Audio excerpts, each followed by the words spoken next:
Welcome back सुप्रभात news MP. चलिए देखते हैं मध्य प्रदेश की छोटी एवं बड़ी खबरों को। अब स्पीड पोस्ट से घर आएगा वोटर कार्ड, मोबाइल पर मिलेगा मैसेज। अब वोटर कार्ड के लिए आवेदन करने के बाद कलेक्ट्रेट और तहसील दफ्तरों के चक्कर लगाने की जरूरत नहीं पड़ेगी, क्योंकि अब घर बैठे स्पीड पोस्ट के जरिए कार्ड पहुंचाया जाएगा। पहले वोटर आईडी कार्ड पहुंचाने की जिम्मेदारी बीएलओ की हुआ करती थी, लेकिन इस बार चुनाव आयोग ने डाक विभाग को यह जिम्मेदारी दी है। प्रदेश के सभी जिलों में अप्रैल माह से स्पीड पोस्ट के जरिए कार्ड पहुंचाए जाएंगे। इसके लिए वोटर्स को कोई फीस नहीं देना होगा। भारत निर्वाचन आयोग इसका खर्च उठाएगा। सिर्फ अब ऑनलाइन या फिर ऑफलाइन वोटर आईडी बनवाने के लिए आवेदन करना होगा। ई पिक नंबर जनरेट होने के बाद कार्ड घर पहुंचा दिया जाएगा। व्यापार पर लागू हुआ नगर निगम का नया टैक्स। इंदौर में 50,000 रुपए तक चुकाने होंगे। मध्य प्रदेश के किसी भी शहर कस्बे में व्यापार करने पर अब नगर निगम को एक और टैक्स चुकाना होगा। नगरीय विकास और आवास विभाग ने मध्य प्रदेश नगर पालिका व्यापार अनुज्ञापन नियम में संशोधन कर नया कर लगा दिया है। सभी नगर पालिका निगम, नगर पालिका परिषद और नगर परिषद व्यापारियों से उनके व्यवसाय स्थल यानी दुकान के क्षेत्रफल के हिसाब से कर वसूलेंगे। नया कर संपत्ति का विज्ञापन कर और पहले से लागू अन्य शुल्कों के अतिरिक्त होगा। शुक्रवार को इसका गजट नोटिफिकेशन जारी करने के साथ ही नया कर लागू कर दिया गया। व्यापारियों ने नए टैक्स का विरोध भी शुरू कर दिया है। गजट नोटिफिकेशन के अनुसार नगर निगम और परिषद व्यवसाय स्थल के बाहर की सड़क और कॉलोनी के अनुपात में दुकानदारों से नया टैक्स वसूलेगी। प्रदेश के 20% बीएड कॉलेजों ने नहीं की प्रोफाइल अपडेट, प्रवेश प्रक्रिया में नहीं हो पाएंगे शामिल। प्रदेश के बीएड कॉलेजों में प्रवेश की प्रक्रिया शुरू होने वाली है। ऑनलाइन प्रक्रिया में कॉलेजों का नाम शामिल करने के लिए प्रत्येक महाविद्यालय को एमपी ऑनलाइन पोर्टल पर 30 अप्रैल तक प्रोफाइल अपडेट करना है। 20% महाविद्यालयों ने अपनी प्रोफाइल अपडेट नहीं की है, जबकि 80% महाविद्यालयों ने प्रोफाइल अपडेट कर दी है। उच्च शिक्षा विभाग ने आदेश जारी कर सभी महाविद्यालयों को जल्द से जल्द प्रोफाइल अपडेट करने के निर्देश दिए हैं, तभी वे सत्र 2023-24 में राष्ट्रीय अध्यापक शिक्षा परिषद के पाठ्यक्रमों की प्रवेश प्रक्रिया में शामिल हो सकेंगे। अब सरकार के नियंत्रण में नहीं होंगे मंदिर। सीएम शिवराज ने कहा, ब्राह्मणों के कल्याण के लिए बनेगा बोर्ड। मध्य प्रदेश में विधानसभा चुनाव से पहले मुख्यमंत्री शिवराज सिंह चौहान ने ब्राह्मण समुदाय को साधा है। उन्होंने 22 अप्रैल को बड़ा ऐलान किया। उन्होंने परशुराम जयंती के कार्यक्रम में कहा कि ब्राह्मणों के कल्याण के लिए ब्राह्मण बोर्ड का गठन किया जाएगा। यह बोर्ड ब्राह्मणों के हितों कल्याण के लिए काम करेगा। उन्होंने कहा कि प्रदेश के मंदिरों को सरकारी नियंत्रण से मुक्त किया जाता है। मंदिर की जमीनों को नीलाम करने के अधिकार मंदिर के पुजारियों को दिए जाएंगे। निजी मंदिर जिनमें ट्रस्ट बनाए उन सबके पुजारियों को सम्मानजनक मानदेय दिया जाएगा। पुजारियों के मानदेय के लिए नियम बनाए जाएंगे। 18 मीटर से चौड़ी सड़कों पर मिलेगी व्यावसायिक अनुमति। आवासीय भूखंड पर बनेगी 12.5 मीटर ऊंची इमारतें।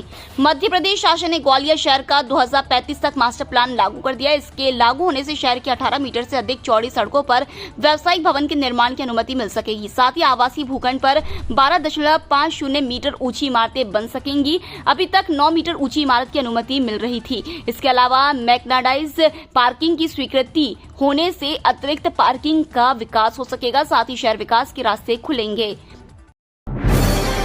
आने वाले दिनों में बीजेपी संगठन में हो सकते हैं बड़े बदलाव। मध्य प्रदेश के अंदर इस साल नवंबर-दिसंबर में विधानसभा चुनाव होने, इसको लेकर मध्य प्रदेश की राजधानी भोपाल में बीजेपी की कोर कमेटी की बैठक का आयोजन बीते दिवस किया गया था। इसमें वरिष्ठ नेताओं के फीडबैक के आधार पर कई निर्णय लिए गए हैं। इसे देखते हुए अंदेशा जताया जा रहा है कि आने वाले दिनों में बीजेपी संगठन में कई बड़े बदलाव हो सकते हैं। इसके तहत कई जिलों के जिला अध्यक्ष सहित विभिन्न पदों पर नए लोगों को मौका दिया जा सकता है। इसके साथ ही साथ ऐसे नेता जो पार्टी से नाराज चल रहे हैं उन्हें मनाने और शांत करने को लेकर भी पार्टी रणनीति बना रही है। इंदौर एयरपोर्ट ने रचा नया इतिहास। फ्लाइट्स के साथ यात्रियों की संख्या ने तोड़े सभी रिकॉर्ड। मध्य प्रदेश के इंदौर शहर के देवी अहिल्याबाई होलकर अंतर्राष्ट्रीय एयरपोर्ट ने एक बार फिर नया इतिहास रचकर सारे रिकॉर्ड तोड़ दिए। दरअसल बीते दिन इंदौर एयरपोर्ट करीब 10,000 से ज्यादा यात्रियों ने सफर कर इस रिकॉर्ड को तोड़ने में मदद की है। खास बात यह है कि सिर्फ यात्रियों की संख्या ही नहीं, फ्लाइट की संख्या भी बीते दिन सबसे अधिक रही। करीब 83 उड़ानों का संचालन इंदौर से 21 अप्रैल के दिन हुआ। पहली बार ये रिकॉर्ड इंदौर एयरपोर्ट ने बनाया है, जिसमें सभी बेहद खुश हैं। नर्मदा पाइपलाइन से पानी की सप्लाई को तरस रही औद्योगिक नगरी मंडीदीप। भोपाल से सटी औद्योगिक नगरी मंडीदीप में गर्मी की दस्तक देने के साथ ही लोगों की पानी के लिए चिंता बढ़ गई है। गर्मी के मौसम में इस साल भी नगरवासियों को नर्मदा जल के लिए जनता को तरसना पड़ेगा। दरअसल मंडीदीप नगर पालिका के पास पेयजल समस्या के समाधान का कोई स्थायी जल स्रोत नहीं है। वह पूरी तरह से भूमिगत जल स्रोत बोरवेल पर निर्भर है, जो हर साल गर्मियों में भूजल स्तर गिरने के कारण दम तोड़ देते हैं। ऐसे में नगरवासियों को पानी की भारी किल्लत का सामना करना पड़ता है। इसके लिए 15 साल पहले मुख्यमंत्री पेयजल आवर्धन योजना भी शासन द्वारा स्वीकृत की गई थी। इसका काम भी शुरू कर दिया गया था। रेल यात्रियों के लिए खुशखबरी, एमपी से शुरू हुई ये स्पेशल ट्रेनें, इन जिलों को लाभ। मध्य प्रदेश के रेल यात्रियों के लिए खुशखबरी, अप्रैल मई में 4 समर स्पेशल ट्रेनें चलने जा रही है। गाड़ी नंबर 01431 पुणे गोरखपुर साप्ताहिक स्पेशल ट्रेन 21 अप्रैल शुक्रवार से शुरू हो चुकी है और आज 22 अप्रैल से ट्रेन नंबर 01432 गोरखपुर पुणे साप्ताहिक स्पेशल शुरू हो गई है। इसका लाभ सतना, कटनी, भोपाल, इटारसी, जबलपुर और खंडवा समेत 1 दर्जन जिलों को मिलेगा। असुविधा से बचने के लिए रेलवे द्वारा अधिकृत रेलवे पूछताछ सेवा NTES 139 से गाड़ी की सही स्थिति की जानकारी पता कर सकते हैं। अतिथि शिक्षकों ने राज्य कर्मचारी कल्याण समिति के प्रमुख को सौंपा ज्ञापन। मध्य प्रदेश के अंदर शिक्षक भर्ती परीक्षाओं में लगातार विसंगति की चर्चाएं पहले से जोरों पर है। इस बीच अतिथि शिक्षकों ने अब अपनी मांगों को लेकर सरकार को ज्ञापन सौंपा है। अतिथि शिक्षकों का कहना है कि हमारे स्थान पर सीधी भर्ती पदोन्नति स्थानांतरण न किया जाए। अतिथि शिक्षकों का कहना है कि लगभग 50,000 अतिथि शिक्षक ऐसा करने से बेरोजगार हो जाएंगे। उन्होंने सरकार से अन्य राज्यों की तरह अतिथि शिक्षकों के लिए नीति बनाने का आग्रह भी सरकार से किया है। अतिथि शिक्षक समन्वय समिति के प्रदेश अध्यक्ष सुनील सिंह परिहार ने बताया कि 30 अप्रैल के बाद हजारों की संख्या में अतिथि शिक्षक बेरोजगार होने जा रहे हैं। सिंधिया पर दिग्गी के बयान से बिफरे शिवराज, बोले वो गद्दार नहीं खुददार है।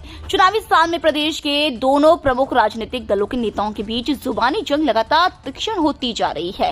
हाल ही में कांग्रेस के वरिष्ठ नेता व पूर्व मुख्यमंत्री दिग्विजय सिंह ने पूर्ववर्ती कमलनाथ सरकार के गिरने की वजह विधायकों की खरीद फरोख्त बताते हुए उज्जैन में यह बयान दिया था कि हे प्रभु, हे महाकाल, कांग्रेस में दूसरा कोई ज्योतिरादित्य सिंधिया पैदा न हो। उनके इस बयान पर शनिवार को सीएम शिवराज ने पलटवार किया।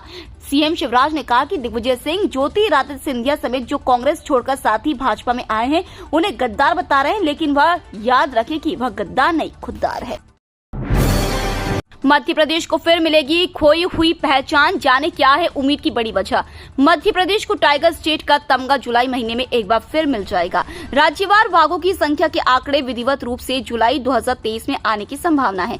अनुमान है कि मध्य प्रदेश में इस वक्त टाइगर की आबादी 700 से अधिक है। यहाँ बताते चले कि अखिल भारतीय बाघ गणना के अनुसार मध्य भारत भूभाग में बाघों की संख्या में सबसे ज्यादा वृद्धि की बात सामने आई है। एमपी में बेरोजगारों को राहत, सिर्फ एक बार चुकानी होगी परीक्षा फीस। मध्य प्रदेश में बेरोजगार युवकों से केवल एक बार परीक्षा शुल्क वसूला जाएगा। राज्य शासन द्वारा मध्य प्रदेश कर्मचारी चयन मंडल की सभी परीक्षाओं का एक बार ही परीक्षा शुल्क लेने का आदेश जारी किया गया है। यहाँ बता दें कि ऐसी जानकारी सामने आई थी कि पिछले कुछ सालों में बेरोजगारों से परीक्षा शुल्क के रूप में अरबों रुपए की वसूली की गई है। इसके बाद मचे बवाल को देखते हुए सीएम शिवराज सिंह चौहान ने बेरोजगारों से केवल एक बार शुल्क वसूलने का नियम बनाया है। 2.5 लाख महिलाओं ने किए लाडली बहना के लिए आवेदन, 30 अप्रैल तक ही भरे जाएंगे फॉर्म। भोपाल जिले में मुख्यमंत्री लाडली बहना योजना का प्रभावी क्रियान्वयन किया जा रहा है। जिले में आवेदन पत्र जमा करने का सिलसिला लगातार जारी है। अब तक करीब 2.5 लाख महिलाएं लाडली बहना योजना के लिए आवेदन जमा कर चुकी है।